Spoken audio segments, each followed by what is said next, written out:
asignaturas para no estar repitiendo mucha información.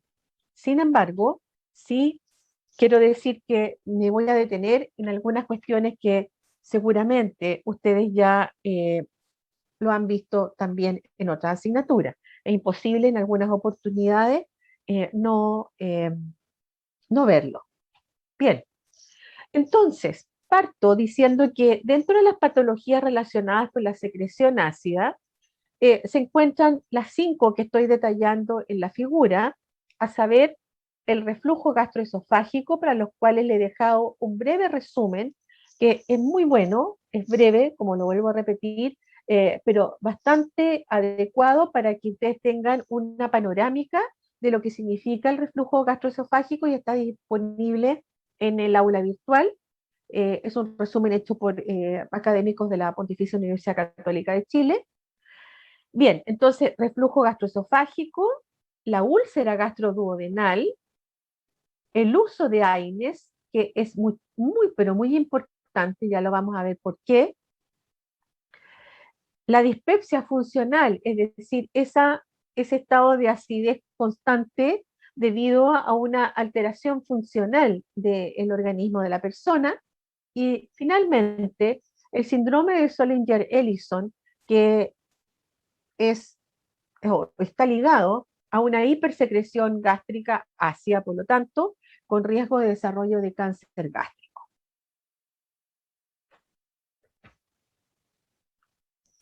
La úlcera péptica.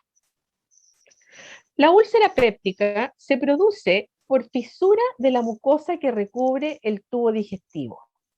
Y los factores que pueden predisponer a la pérdida de la mucosa en el que recubre el tracto digestivo y especialmente a nivel estomacal, a nivel gástrico, son diversos.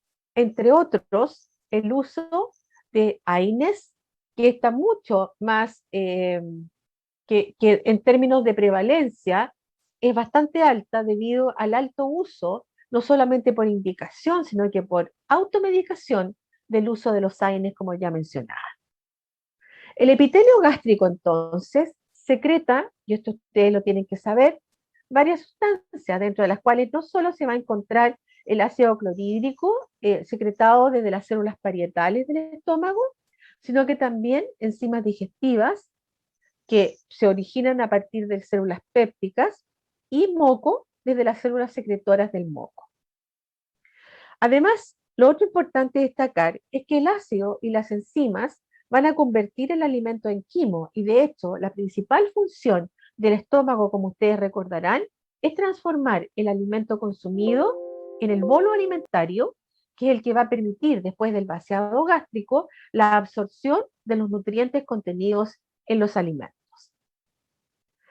Por lo tanto, lo importante aquí es decir que la secreción de ácido y las enzimas, cuya función acabo de mencionar, también va a tener otra implicancia, que es el hecho de que la secreción de ácido va a destruir patógenos y el moco va a proteger al estómago de sus propias secreciones. Ese es nuestro cuadro entonces de inicio para tratar esta unidad. Lo que ustedes tienen en la figura es un esquema de las distintas células que nosotros vamos a encontrar a nivel gástrico y que dependiendo del sitio anatómico en que se encuentre, vamos a encontrar las células del cuello, del cuerpo y del fundus del estómago, de las células gástricas.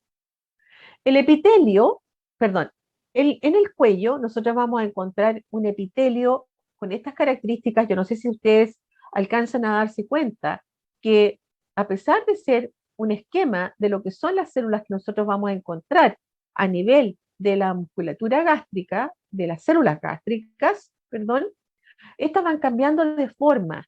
Lo que significa es que no solamente están cambiando de forma, sino que también están cambiando de función.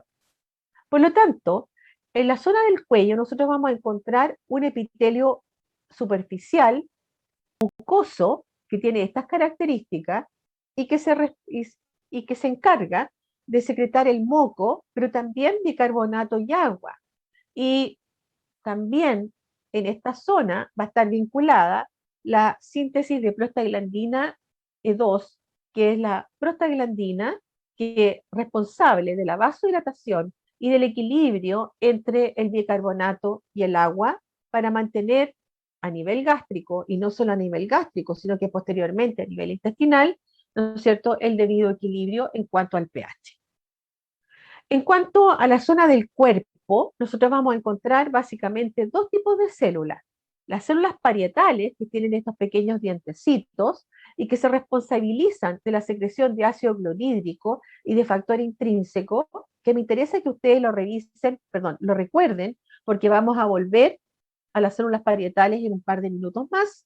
Y estas otras células que están ubicadas, ¿no es cierto?, alrededor de, como envolviendo a distintas células, incluso de naturaleza epitelial, que son las células D, que son las encargadas de secretar la somatostatina, que nosotros ya vimos cuando vimos, ¿no es cierto?, hormonas hipofisiarias, la somatostatina, que inhibe la función, la motilidad y las secreciones gastrointestinales y reduce el flujo sanguíneo esplácnico sin incremento de la presión sistémica. Lo que me importa aquí es que la somatostatina tiene una función inhibitoria de secreciones gastrointestinales. Y finalmente, en la zona del fundus van a aparecer estas otras células que nosotros no vimos en la zona del cuerpo y del cuello, que son la célula principal responsable de la secreción de pepsinógeno, y estas células endocrinas, que son células APUT, que corresponde a un acrónimo en inglés, que es de células de carboxilasa de recaptura de precursores amino, que es una especie, no es realmente así, pero es una especie de sistema hormonal paralelo al sistema endocrino común, que está formado a partir de epitelios, y que esta producción hormonal o pseudo hormonal de este sistema de las células APUT no previene, no proviene ni de glándulas ni de células epiteliales. ¿Qué quiero decir con esto? Que estas células APUT tienen eh, una función muy similar a la endocrina, pero no cumplen funciones endocrinas.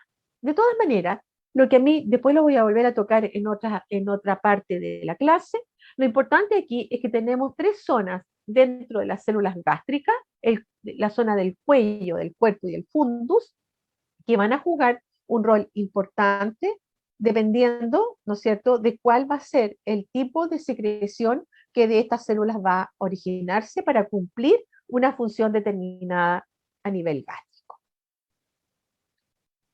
Entonces, nosotros para partir esta clase vamos a iniciar la clase con las células parietales y la síntesis de ácido clorhídrico y de factor intrínseco.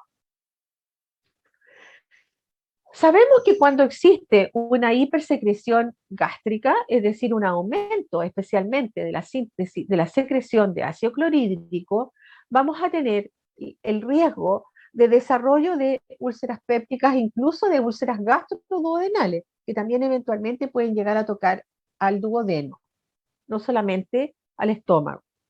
Y este daño, estas úlceras, que no es otra cosa que un daño que se provoca en la zona de la submucosa, en donde esta zona queda expuesta por una pérdida del moco que reviste y que protege a las células gástricas, difieren en su localización, en su epidemiología, en la incidencia y en el origen, pero presentan síntomas parecidos. Lo concreto es que al presentar síntomas muy similares, su tratamiento se va a fundamentar en principios similares. Y por ejemplo, lo que hay que saber es que la enfermedad por úlcera péptica es una patología que suele ser crónica, recurrente por lo tanto y frecuente, y que afecta aproximadamente al 10% de la población, especialmente de los países industrializados, porque se suele asociar a dos factores. Por un lado, el estrés, donde aumenta la síntesis de todas estas enzimas y de ácido clorhídrico, pero también a la presencia de la bacteria Helicobacter pylori, que está involucrada en muchísimos casos vinculados a esta enfermedad ulcerosa péptica crónica.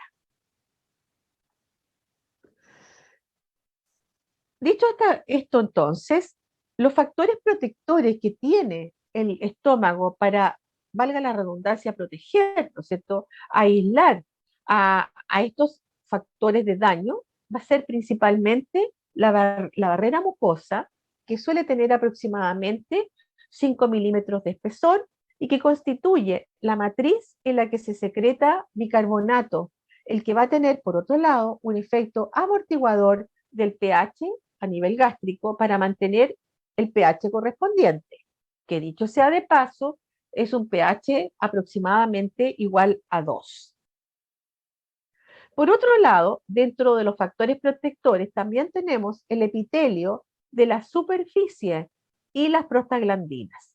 Como lo anticipaba, la prostaglandina E2, que tiene potentes propiedades vasodilatadoras y protectoras por equilibrar la síntesis, perdón, por equilibrar el equilibrio bicarbonato-agua, y la prostaciclina, que también posee potentes propiedades vasodilatadoras y que al tener estas propiedades vasodilatadoras va a facilitar una buena irrigación del órgano.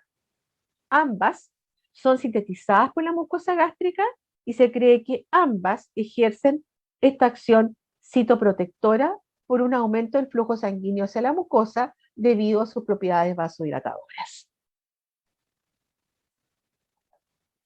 En relación a la secreción de ácido, esta secreción de ácido es regulada por las células parietales.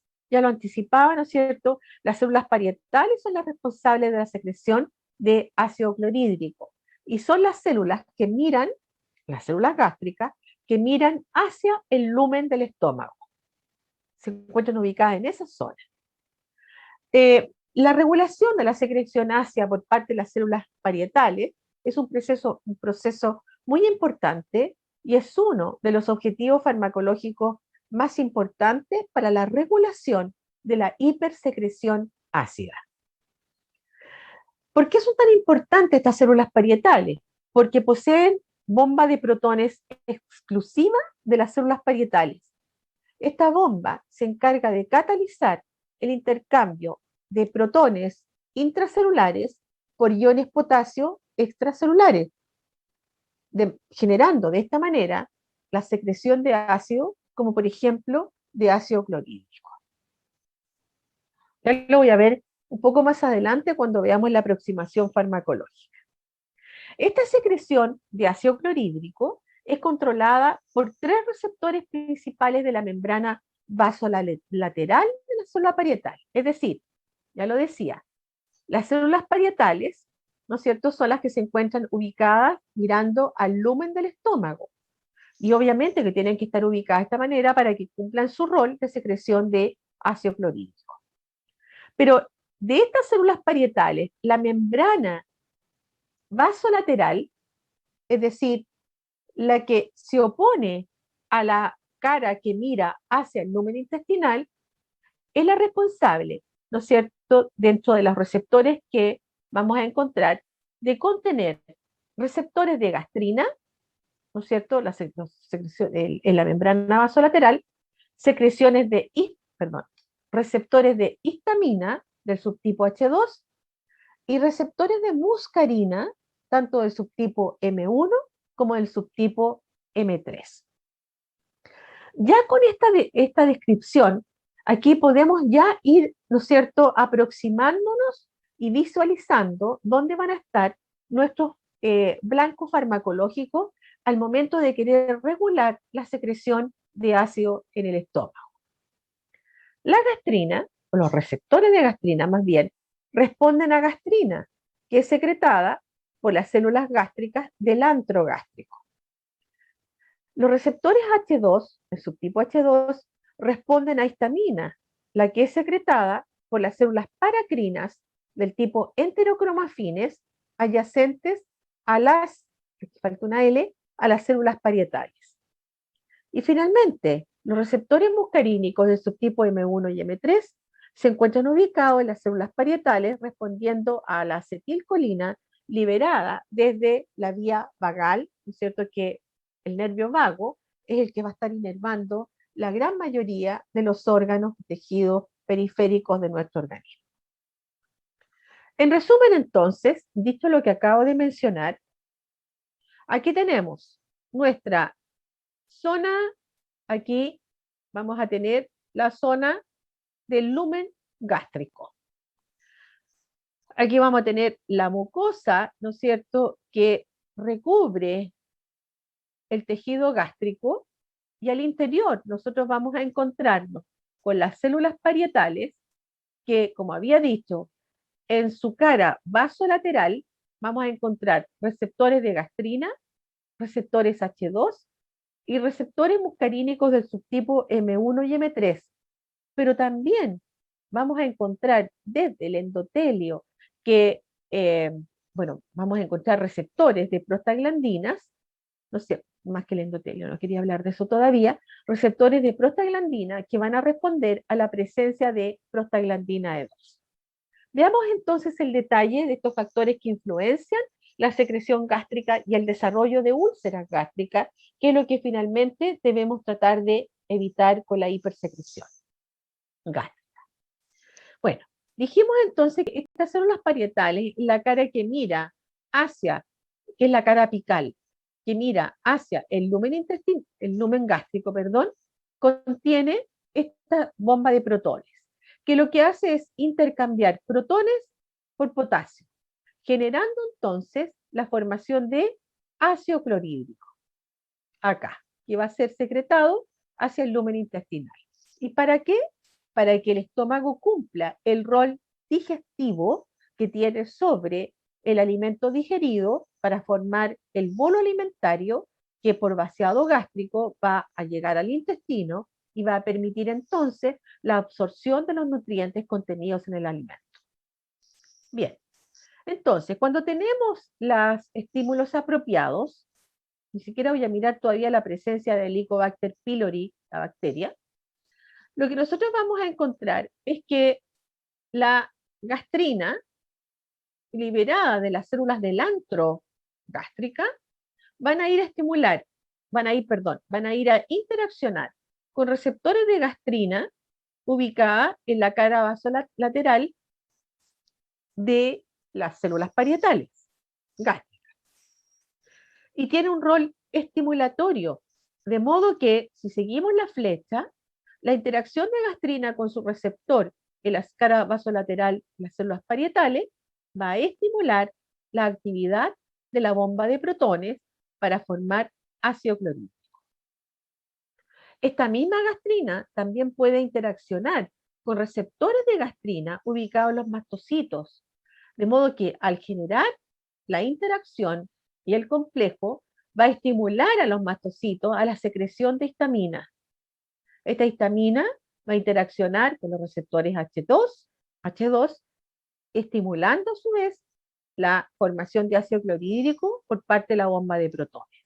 Y finalmente, por otro lado, los mastocitos también contienen en su superficie receptores muscarínicos que en presencia de en presencia de acetilcolina que proviene desde la vía vagal, colinergia periférica, esta va a interaccionar no solo con los receptores de muscarínicos ubicados en la superficie de las células mastocitarias para que se libere más histamina, sino que al mismo tiempo va a interaccionar con receptores de muscarina o receptores muscarínicos ubicados en la cara vasolateral de la membrana de las células parietales. Finalmente, este ciclo se cierra con la interacción de prostaglandina E2, que a partir de, ¿no es cierto?, también proviene la prostaglandina E2 de las células parietales, pero esta prostaglandina E2, que se forma a partir de ácido araquidónico, va a interaccionar con receptores de prostaglandina para inhibir, aquí tiene el rol citoprotector de las prostaglandinas, para inhibir la actividad de la bomba de protones. Entonces, de ahí uno comienza a entender por qué el uso de AINES no selectivo va a ir a inhibir, ¿no es cierto?, la ciclooxigenasa e impidiendo que se forme prostaglandina E2, favoreciendo entonces, estamos sacando el freno aquí, por lo tanto, estamos favoreciendo toda esta otra actividad que recién yo mencionaba. Y por lo tanto, estamos favoreciendo la alteración de la mucosa gástrica y favoreciendo la formación de úlceras gástricas. Bien, algunas palabras que me faltan aquí, no, ya lo he dicho todo. Vamos entonces a los fármacos inhibidores de la secreción gástrica. El objetivo del uso de estos fármacos va a ser disminuir o bien inhibir la secreción ácida, de modo tal que al inhibirla, nosotros vamos a inhibir la acidez gástrica y por ende vamos a inducir a un aumento de la protección de la mucosa gástrica. Dicho esto, entonces, los objetivos terapéuticos que nosotros vamos a tener en este sistema va a ser, primero, aliviar todo esto mediante la inhibición de la secreción ácida. Vuelvo a repetir. Primero, aliviar el dolor que se provoca por este daño, acelerar la cicatrización de la zona dañada y obviamente que prevenir la recurrencia de úlceras. Es decir, ¿no es cierto? El objetivo va a ser, en otras palabras, inhibir la formación de úlceras. ¿Para qué? Para, terapéuticamente hablando, lograr estos tres objetivos.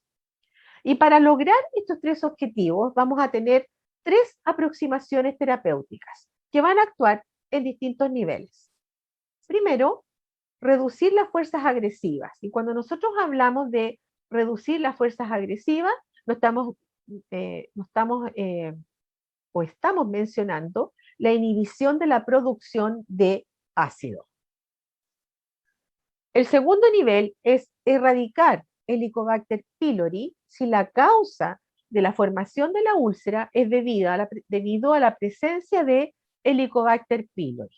Y eso básicamente nosotros lo vamos a revisar cuando veamos fármacos antibacterianos.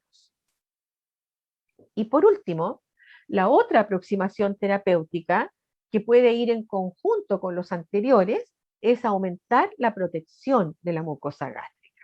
Y esta protección nosotros la podemos lograr con mucoprotectores que no tienen otra cosa que o bien formar una barrera física para la cicatrización de las úlceras ya formadas, o bien inducir con los mucoprotectores a la liberación de prostaglandinas o simular la actividad de prostaglandina E2 para facilitar su rol citoprotector. Partimos entonces con los fármacos.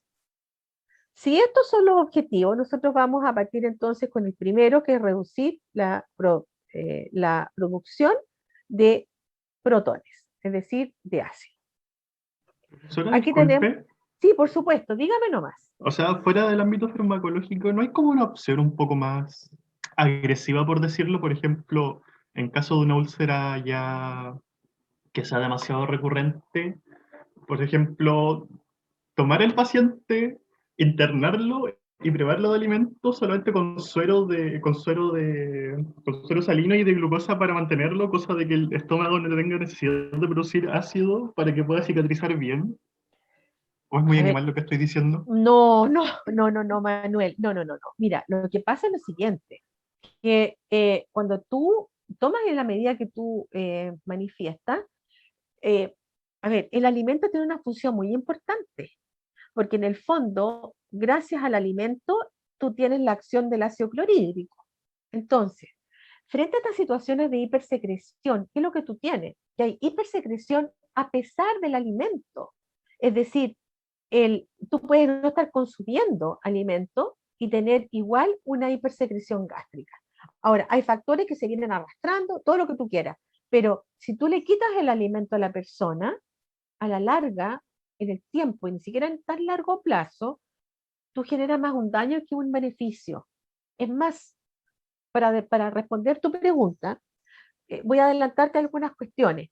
Cuando, por ejemplo, tú tienes un paciente donde tienes una úlcera ya claramente desatada y claramente evidenciada a través del aumento de sangre en las heces, es decir, melena, incluso en algunos pacientes con vómitos, ¿no es cierto?, sanguinolento, o litros de sangre literalmente.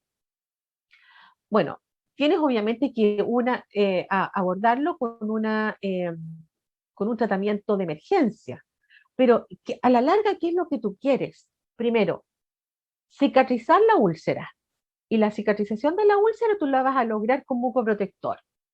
Segundo, disminuir la secreción ácida, y tú tienes dos formas: inhibir la bomba de protones o a la vez bloquear los receptores H1 por este mecanismo que yo mostraba.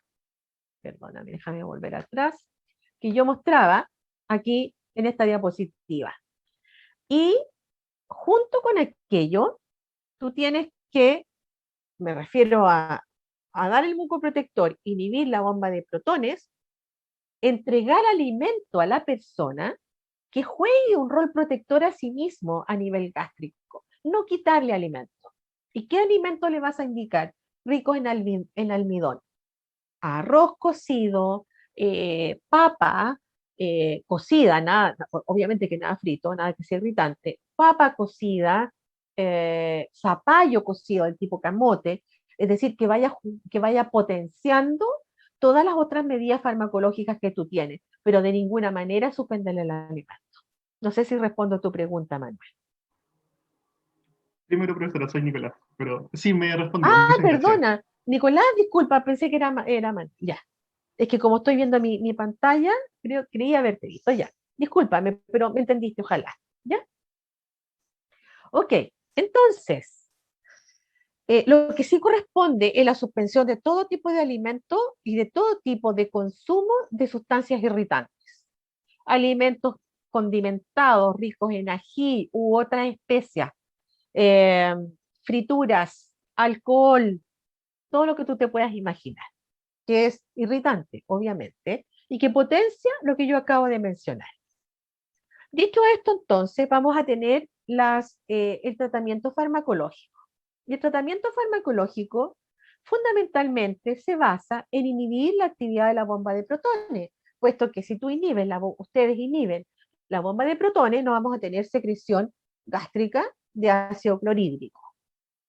La otra forma es, ¿no es cierto?, impedir la actividad de histamina bloqueando con antagonistas H2 los receptores de histamina H2. La otra alternativa es bloquear los receptores muscarínicos M1 y M3 a nivel de la célula parietal. Con estos dos casos, con antimuscarínicos o con bloqueadores H2, finalmente, ¿qué es lo que nosotros estamos haciendo por un camino más largo? Inhibir la secreción de ácido clorhídrico por parte de la bomba de protones. El inhibidor de la bomba de protones es una acción más rápida.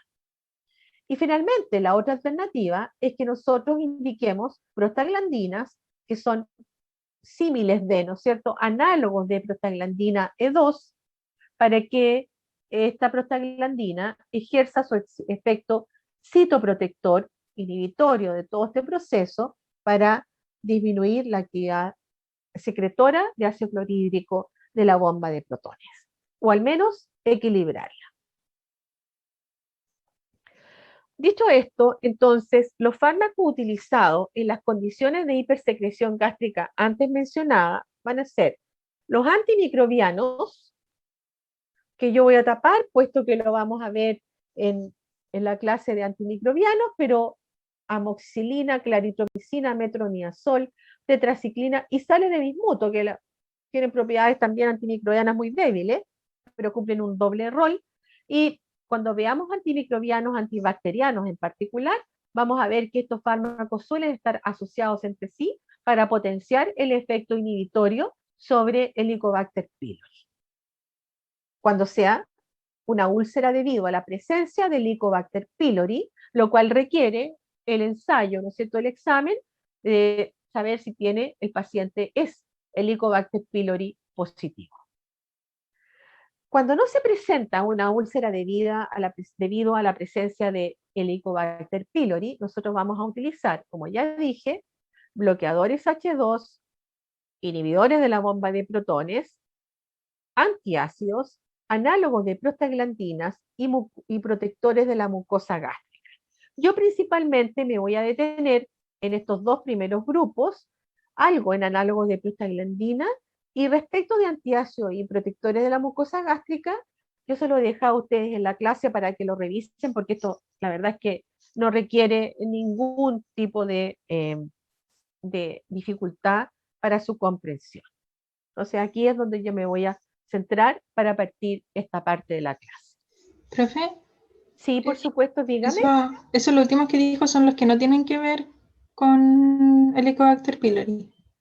Todo esto que estoy mostrando acá, Ay, justamente. ¿Ya? Ahora, espérate una cosa.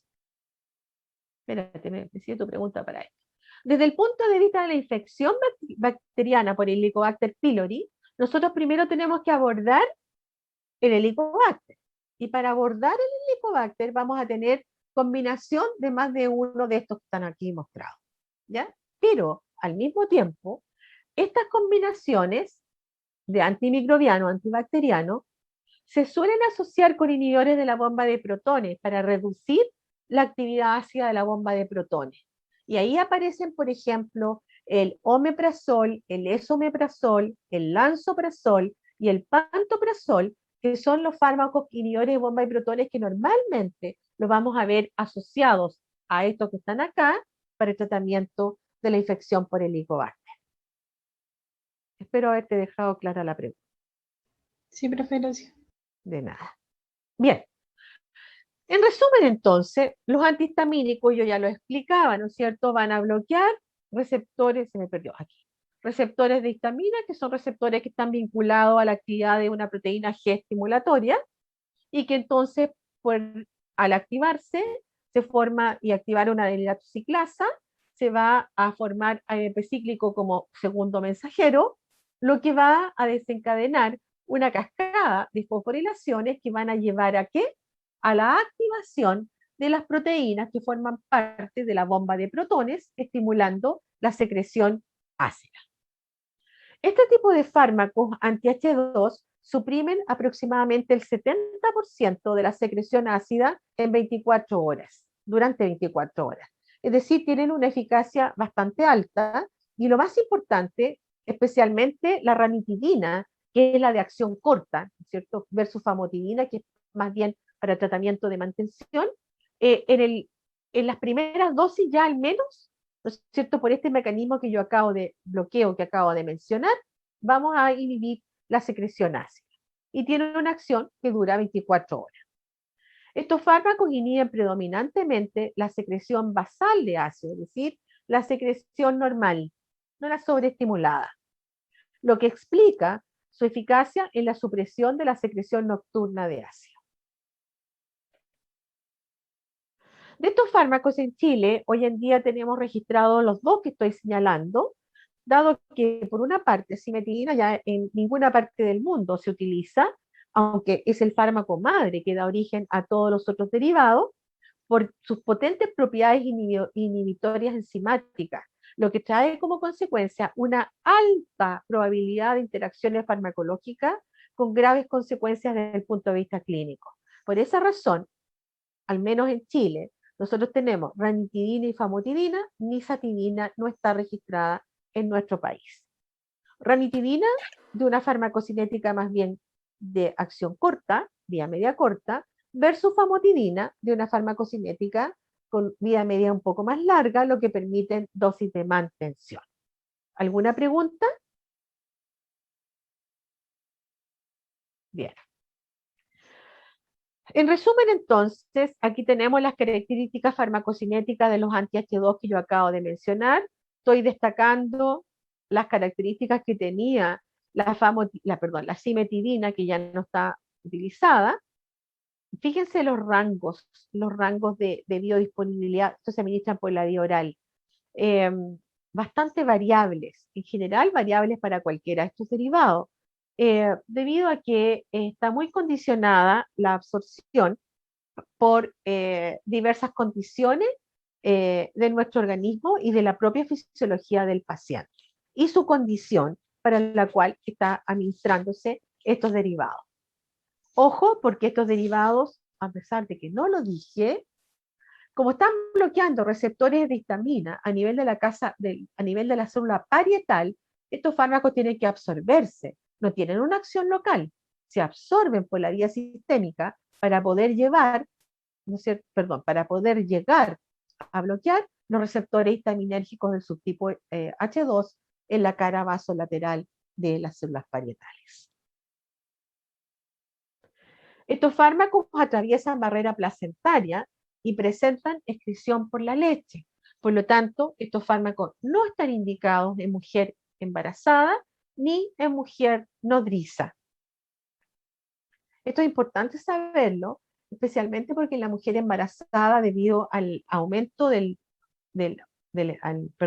avance del embarazo, el feto comienza a presionar al estómago y normalmente en la mujer embarazada se suele ver episodios de regurgitación y de acidez gástrica debido a este fenómeno.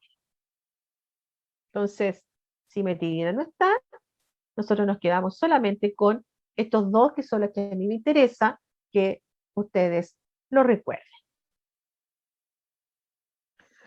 Respecto a los efectos secundarios de las interacciones farmacológicas de estos fármacos anti-H2, principalmente son los que están destacados en el lado izquierdo, al menos mío, no sé si ustedes lo ven por el lado izquierdo, la tolerancia a los efectos por el uso prolongado, la hipersecreción de rebote por suspensión abrupta, cuando la persona tiene un tratamiento por más de 4 semanas, y otros efectos de baja incidencia, pero que también deben ponerse atención, que son la diarrea o el estreñimiento. Son episodios variables o totalmente variables de diarrea o estreñimiento, con fatiga, dolor de cabeza y dolor muscular.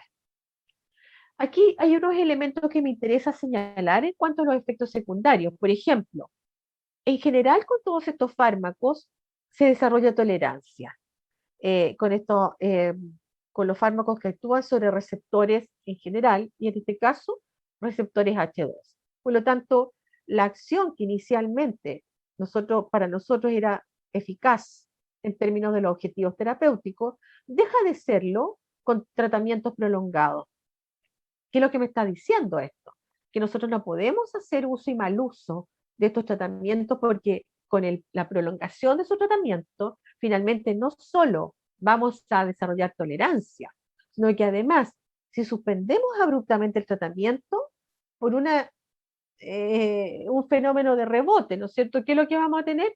Hipersecreción ácida cuando el receptor se vea liberado de la presencia del bloqueador, del antagonista.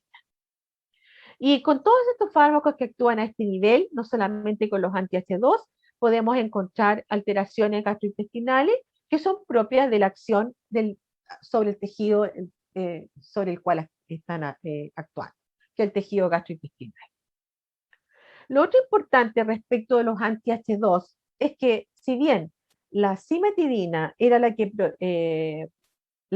poseía, el derivado que poseía los efectos más potentes en cuanto a la inhibición enzimática, la ranitidina también posee estas acciones, inhibe citocromo P450, y por lo tanto hay que poner muchísimo cuidado cuando esta ranitidina se da en concomitancia con otros fármacos que utilizan las mismas vías de metabolización y que su elevación de niveles plasmáticos debido a la acción inhibitoria de ranitidina pueda tener consecuencias clínicas, como los casos que estoy poniendo, teofilina, warfarina y antidepresivos tricíclicos.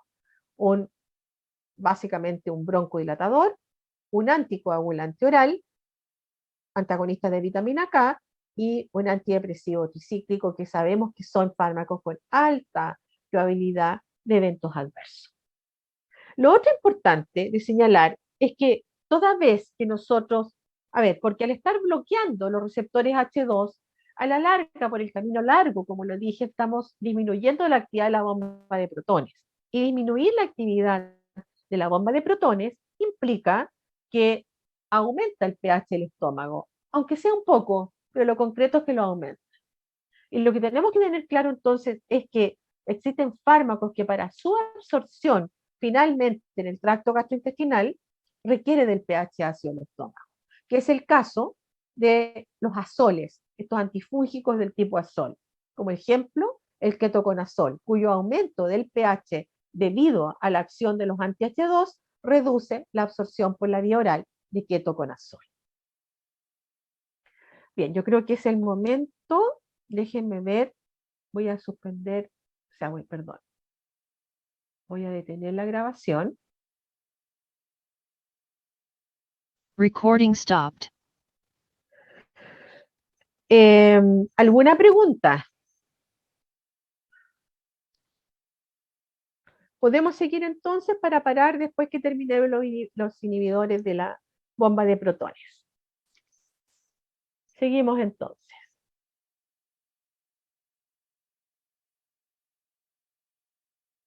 Recording in progress. Continuando entonces con los inhibidores de la bomba de protones, aquí tenemos señalado el mecanismo de acción de los inhibidores de la bomba de protones. Antes de mencionar el mecanismo de acción de estos fármacos, me interesa hacer mención en lo siguiente. El común de la gente cree que por tratarse de inhibidores de la bomba de protones, su acción es local, porque claro, a la larga, lo que nosotros vemos como resultado es la disminución de la secreción ácida y el incremento del pH ácido del estómago. Pero estos fármacos, para que ejerzan su acción, tienen que absorberse por la vía sistémica. Por lo tanto, al absorberse por la vía sistémica, vamos a tener consecuencias positivas y negativas de la absorción por esta vía. No son fármacos que actúan a nivel local, sino que deben absorberse a nivel sistémico. ¿Para qué? Para que finalmente, espérense que tengo que, ¿dónde está esto? Me perdió. Bueno, estos fármacos son los que, uy, discúlpenme que me está molestando. Voy a apagar el celular que me está molestando. Ya. Entonces decía que estos fármacos, al absorberse y llegar a las células parietales por la vía sistémica, tienen que llegar, primero, tienen que ingresar a la célula parietal, tienen que salir de la célula parietal a la zona, ¿no es cierto?, donde se encuentra el ácido clorhídrico. Y ahí, ¿no es cierto?, protonarse para interaccionar con proteínas y básicamente con aminoácidos ricos en átomos de azufre, para que estos, ¿no es cierto?, se forme un enlace covalente con ellos y se inhiba la actividad de la bomba de protones, que es una protón potasio ATPasa, que es la encargada de secretar el ácido clorhídrico, de intercambiarlo, el protón, por potasio. En resumen, entonces, los inhibidores de la bomba de protones, al protonarse con el ácido clorhídrico del medio, van a quedar atrapados en el canalículo correspondiente donde se encuentre la célula parietal. Aquí tenemos nuestra célula parietal, en donde se encuentra la bomba de protones. El efecto inhibitorio de la secreción ácida es máximo al cabo de las primeras 4 a 6 horas y tiene una duración de 24 horas. Dependiendo del tipo de inhibidor de bomba de protones y dependiendo de la condición del paciente a la que se quiera tratar esta hipersecreción, estos fármacos van a estar indicados una vez al día, o por la noche, o por la mañana, o 2 veces al día, dependiendo, como ya decía, de todos estos factores. Vamos entonces a ver el mecanismo más en detalle. Aquí tenemos los pasos 1, 2, 3 y 4. Acá está. Lo primero entonces que tiene que ocurrir es que por la vía sistémica y por la circulación sistémica, el fármaco llegue hasta la célula parietal para ingresar a la célula parietal. Aquí hay una diferencia, le pone el pH 7.3, en mi próxima diapositiva se pone pH 7.4, pero lo concreto es que estamos con un pH alrededor de neutro, ¿cierto? Cercano a la neutralidad al interior de la célula parietal. Este inhibidor de la bomba de protones, que está en la forma no ionizada y que se mantiene en la forma no ionizada dentro de la célula parietal, porque tenemos un pH cercano a la neutralidad. Fíjense el tamaño de la flecha.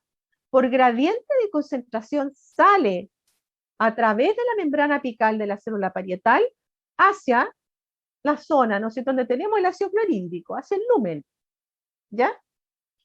Y en presencia del ácido clorhídrico, estamos siempre dentro de las células parietales, digamos, la atravesamos aquí. En presencia del protón del ácido clorhídrico, se va a protonar digamos, este fármaco, para que así protonado se una a través de enlaces covalentes, como dije, con aminoácidos que forman parte de la proteína que forma parte de la bomba de protones, específicamente con cisteína, que se encuentra en la ubicación 813 de esta eh, bomba, generándose entonces este enlace covalente, y por lo tanto, al generarse el enlace covalente, finalmente vamos a tener, aquí está el enlace covalente, inhibida la actividad de intercambio entre protones y átomos, perdón, y iones potasio. Acá.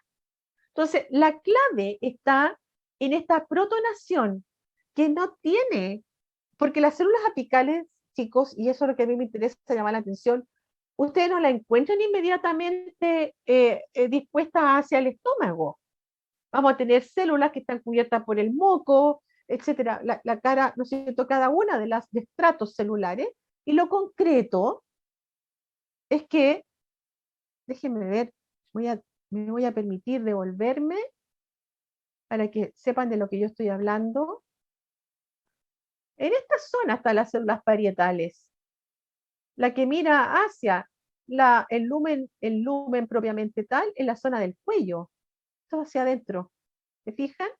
Entonces, aquí estamos obligados a, a ingresar a través de la vía sistémica a la célula para que el fármaco ejerza su efecto. Y por esa razón, justamente, cuando nosotros se indican, o nosotros indicamos, no es que nosotros prescribamos, pero cuando nosotros recibimos, ¿no es cierto?, estas recetas, estas prescripciones, ¿no es cierto?, y vemos cuando dice fraccionar el fármaco, no se puede fraccionar, porque al fraccionarlo va a quedar disponible para protonarse con el ácido clorhídrico del estómago. Y al protonarse con el ácido clorhídrico del estómago, no va a poder ejercer el efecto que requiere que sobre la bomba en la célula parietal una vez que ingresa a través de la vía sistémica. Dicho esto, entonces, aquí tenemos la reacción completa, ¿cierto? El inhibidor de la bomba, la protonación, la activación, la zona de activación, para que a través de esta activación pueda entonces unirse covalentemente a residuos de cisteína de la bomba de protones. Y dependiendo entonces de los sustituyentes R1, R2, R3 y R4, vamos a tener los distintos derivados que están disponibles en el día de hoy como inhibidor de la bomba de protones, y que se van a diferenciar entre sí por la potencia inhibidora, aunque todos son potentes inhibidores, y por su farmacocinética. Se dice aparentemente que estos serían los fármacos ideales, y yo lo pongo aquí con signo de interrogación, porque como fármacos ideales, son fármacos que desde el punto de vista de la vida media plasmática, son de vida media corta, es decir, desaparecen rápidamente del plasma para ir a interaccionar con su sitio de acción. Por eso se concentran cerca, sino en su sitio de acción. Y me voy a devolver. Fíjense acá el tamaño de la flecha. ¿Se dan cuenta? Además, no solo se concentran cerca de su sitio de acción, se activan cerca de su sitio de acción, como ya lo mencioné, y la duración de los efectos es prolongada, puesto que en el sitio de acción la interacción con los residuos de cisteína permite la formación de enlaces covalentes. De modo tal entonces que, ¿qué mejor que tener este tipo de fármaco para el objetivo de inhibir la secreción de ácido clorhídrico más enzima de forma irreversible, con un efecto prolongado sobre la bomba, con una vía media corta plasmática? Entonces, eso es desde el punto de vista de la acción y de la eficacia, es extraordinariamente positivo. Esta inhibición es dosis dependiente en cuanto a la secreción del ácido. Déjenme ver cuánto me queda acá. Ya. Voy a hacer un descanso, chicos, para seguir en un ratito más. Ya, profe. Recording stopped. ¿A qué hora volvemos entonces? ¿Perdón? ¿A qué hora volvemos del Yo descanso? tengo las 3:30, ¿les parece un cuarto